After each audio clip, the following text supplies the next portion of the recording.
Zintzuk dira nire ustez gakoak amek. Baina ez dira guztiak, Eta zuei lan izango da beste gakoiek betere ateratzea. Nire ustez behintzat. Ikerkuntza sistema funtzionatzen du, baina arazoak ditu. Edo arazo batzuk sortzen ditu. Kritika zientifiko susmagarriak sustatu daitezke, batzuetan aldarte ez da osasungarria eta hori kontrolatu behar da. Eta euskarazko produkzioa ikusten dugu ez dela guztiz bermatzen. Kiliko lobeti olatuaren kolorekin bezala, olatuarekin sustratzen gabiltza.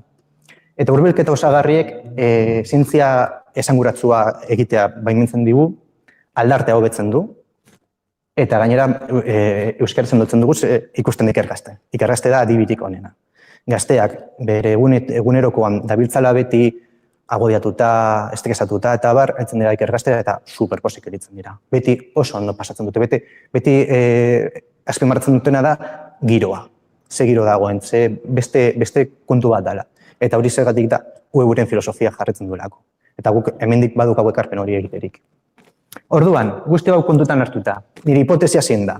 Zientziak eta euskara bata bestearen arnazgune dira. Biak uztartzen direnean, sendotu egiten dira eta guzo moloiak erortzen dira. Hau da hipotesia. Hau da hipotesia, nire hipotesia.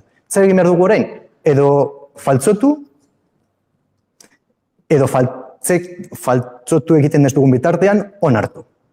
Zientzia aurrera funtzionatzen du. Eta hau esperimentu bat denez, aurrera jarraituko dugu esperimentuarekin. Eta zintzuk dira esperimentuaren frogak, zintzuk dira testak? Zuen iritziak, zuen bizipenak. Zuek zarete, hau mamituko duzunak, esango duzunak bai ala ez. Zuen bizipenak jaso behar ditugu, euren eta udako ikastaroen filosofia jarrituta, elkarrekin. Zuek beharrezkoak zarete. Gaur ez gaude fizikoki, kafe bat hartzen, baina virtualki egin dezakegu.